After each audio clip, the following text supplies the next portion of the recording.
SBC Media.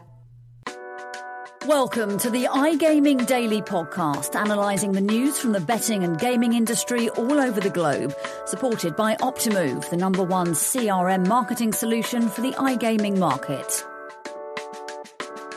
And hello there from a very sunny New York City. My name is Andrew McCarron. I'm the Managing Director at SBC, and today I am a guest host of the iGaming Daily. We have got a great week here, and we are here this week for the SB Summit in North America. But there's been plenty of stuff going on beforehand when it kicks in on Wednesday. With me, I've got Jessica Welman from SBC Americas. You do indeed. And Joe Streeter from CasinoBeats. Yeah, great to be here, adjusted to the new time zone now, and thanks for having me. And the most important part of the podcast, here is the message from our sponsors. Jess. iGaming Daily is brought to you by Optimove. 56% of the EGR Power 50 customized player experiences with Optimove. To claim a first free month of Optimove, go to www.optimove.com/SBC or click the link in the description below. I love that this is just burned in my brain for the rest of time, by the way. See it in there. You'll have it on your tombstone. Yeah. Here lies the 57% that optimize customer experiences with Optimove. So we're recording today from... what is essentially Tribeca 360. Tribeca 360, which is essentially day 2 of the week of SBC Americas. Today we've had the SBC Gaming Regulation and Compliance Conference, which is sponsored by Vixio, and we've also had a part of that is the Player Protection Symposium, which I believe was headline sponsor was Entain. And yesterday we had a collaboration with Earnings and More, where we were in the very, very nice environment of the New York Stock Exchange. I forgot the name of it. What was the official name of the event yesterday? The Capital Markets Forum, with lots of important people talking about investment and M&A. I mean, Jess, you were with us yesterday. What did you take from the conference? This was really useful for me because this is an area I don't know as much about, and I'll be honest, I don't like as much as other parts of the industry. But the panelists were so informative and so great. Just talking a lot about how to navigate the fact that the legislative front has kind of stalled, but there's certainly the interest in gaming hasn't. So how is that kind of coming about on the M&A and investment scene, and what other alternative markets are they looking into? Is there still, interest in the U.S.? I think it was Rami. Oh, his last name is escaping me. On one of them, basically pointed out, Brazil's the new shiny toy for everyone. He's like, at the end of the day, Brazil is still going to be 20% the size of the U.S. market. So it is still this huge, huge, huge opportunity. And even though we don't necessarily have new states, there's new opportunities and new interests. Yeah, Rami was a lot stronger on the land-based operators who are already in the U.S., basically making the most out of their existing position when they finally get to grips with online a bit more, wasn't he? It was quite an interesting panel, that one. But no, it's what do you think of the evening party? Oh, it was so cool. The New York Stock Exchange floor is a lot smaller than I think I realized it was.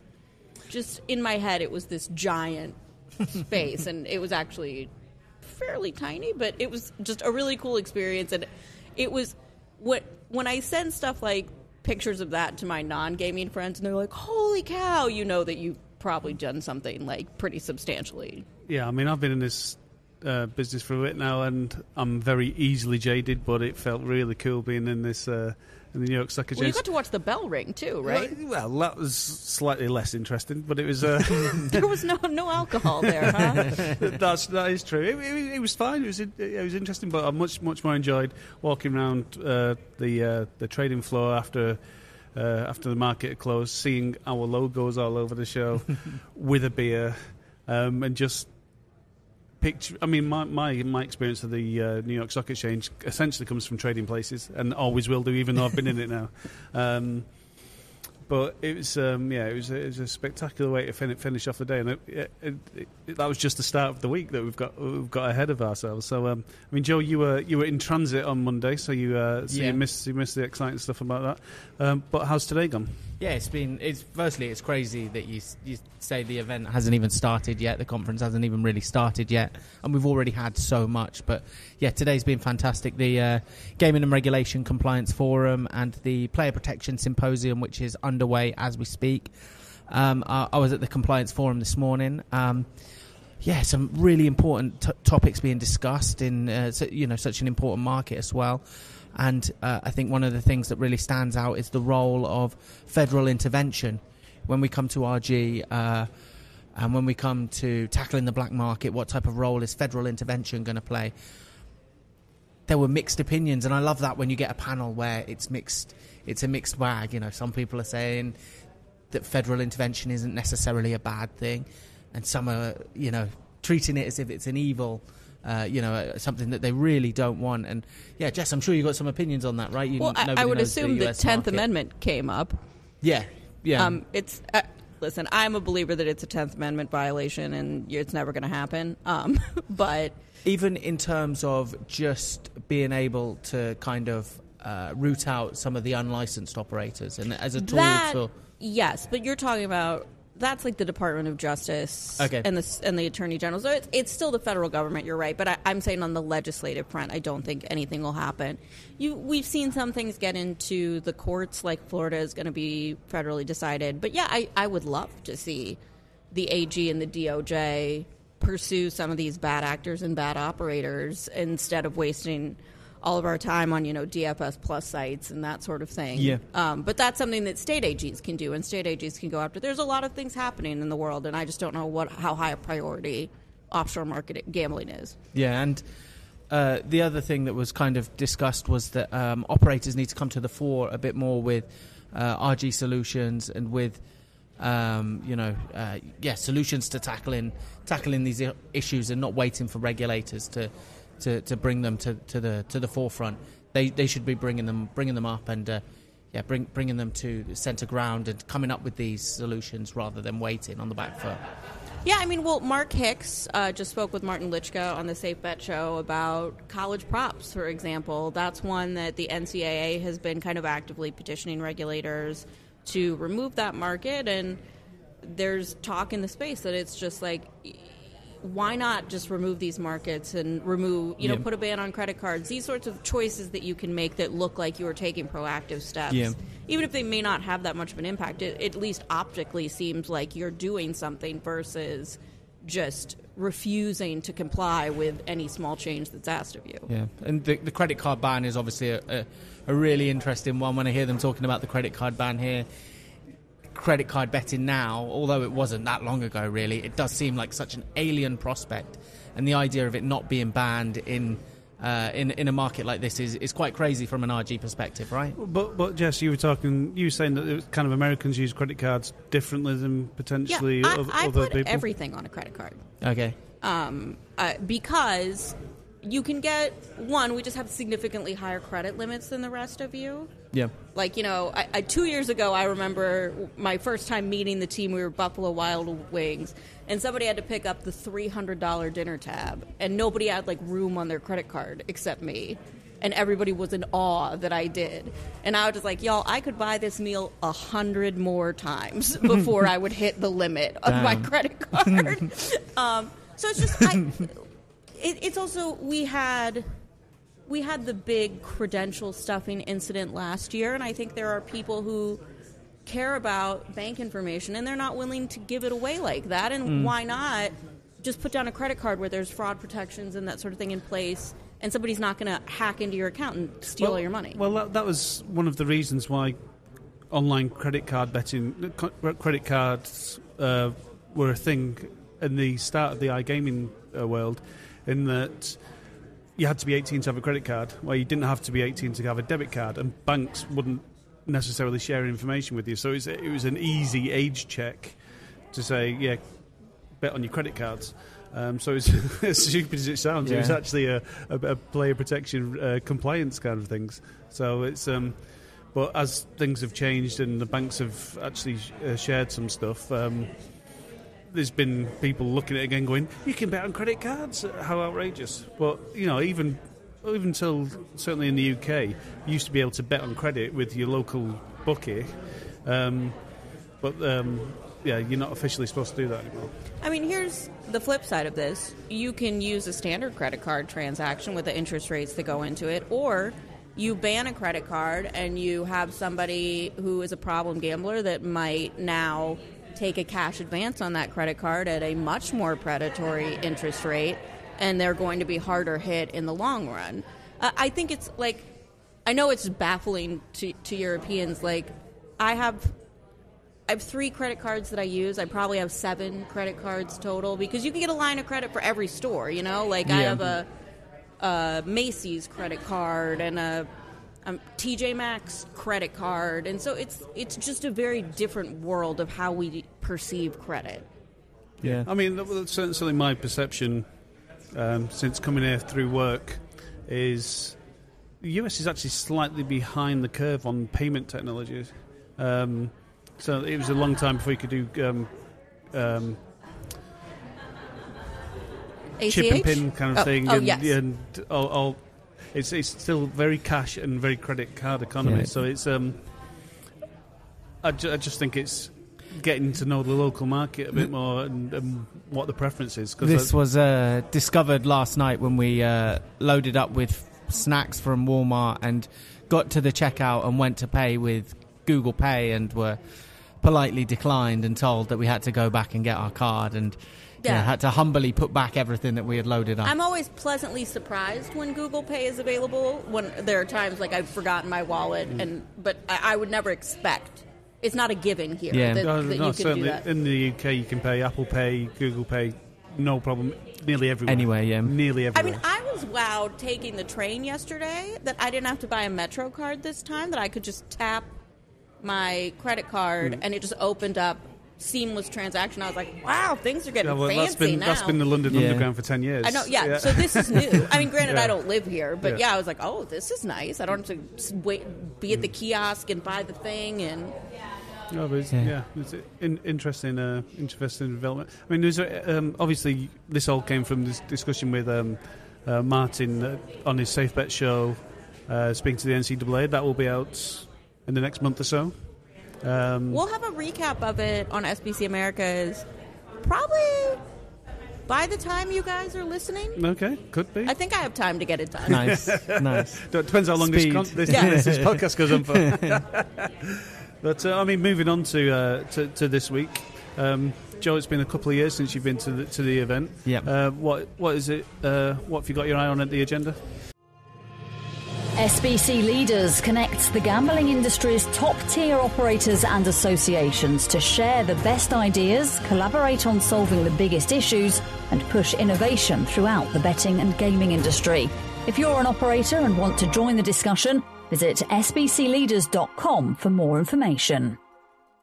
The iGaming track, I think it's fascinating. It's been fascinating to see how...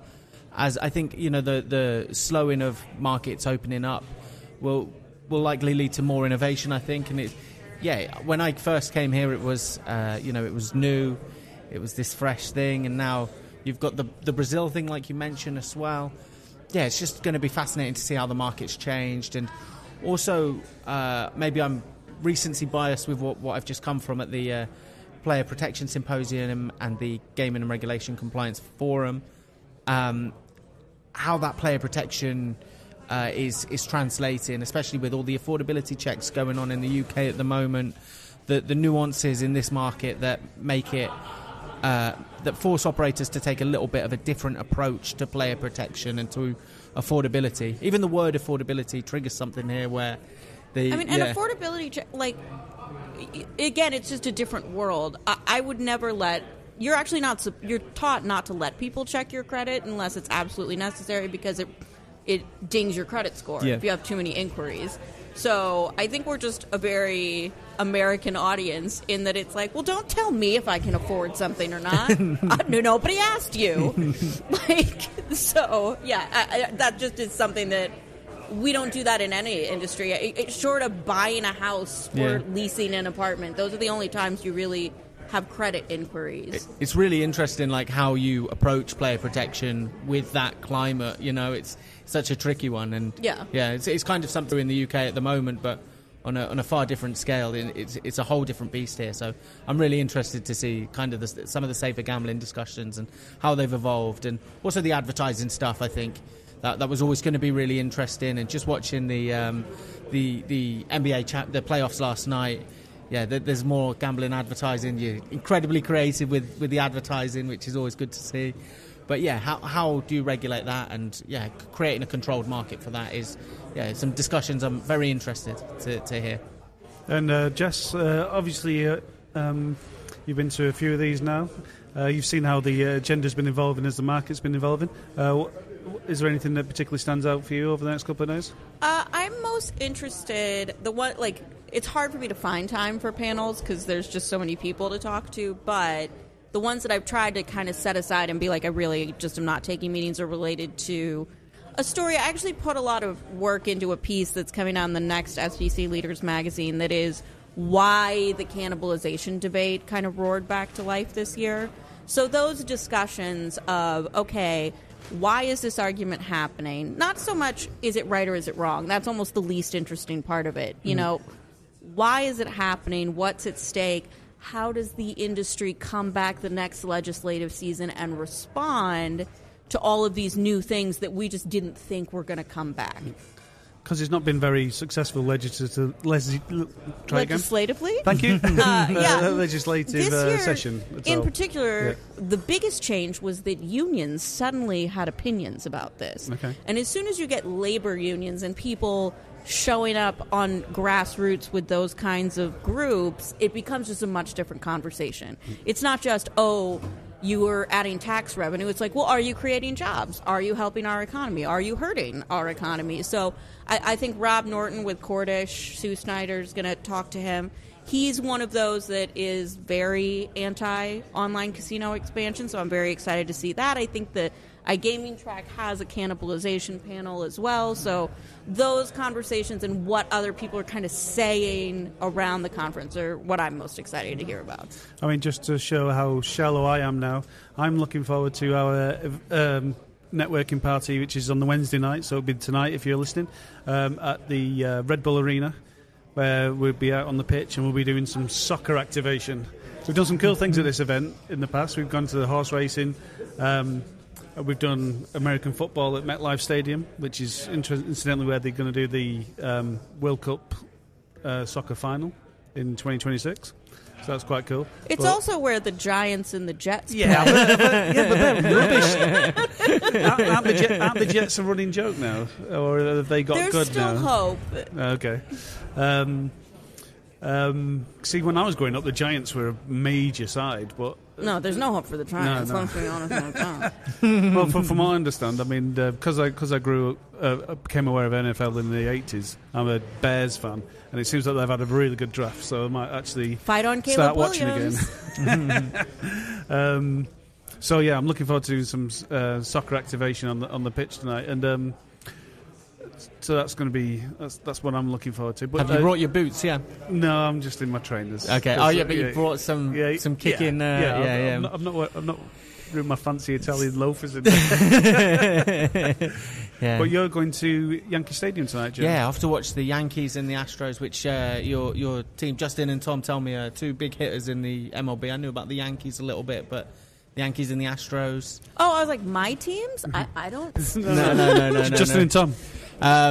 Justin and Tom tell me is two big hitting teams, two of the MLB's big players. So excited to see that. Excited to hopefully see some home runs. I've never been to an MLB game, and alongside Epic as well. I've not spoke to Paul and the team at Epic for a little while, so excited to find out what initiatives they're working on and become quite a big name in this market. So excited to speak to those guys. Always good to catch up. That's good. I mean, we're at Slate tonight, which is the bar with the slide in it, which is good. And then we've got the awards on Thursday night, so it's looking to be a good week. It's funny that it lands in this week though, because Wednesday, 8th of May. It happens to be the 10-year anniversary since the very first SBC conference that I did. I did myself. I did all the marketing. I did all the agenda, all the conferencing, all the sales. And I drove myself slightly mad with all the contracts. But yeah, we had 110 people there for what was the Betting on Football conference at Stamford Bridge. And to go from 110 people doing that to the New York Stock Exchange in 10 years has been quite the journey. So it's happy anniversary. Yeah. It's and hopefully we'll keep on doing really cool stuff. I mean, there's this week. Then in a couple of weeks we've got the CasinoBeats Summit in Malta, obviously.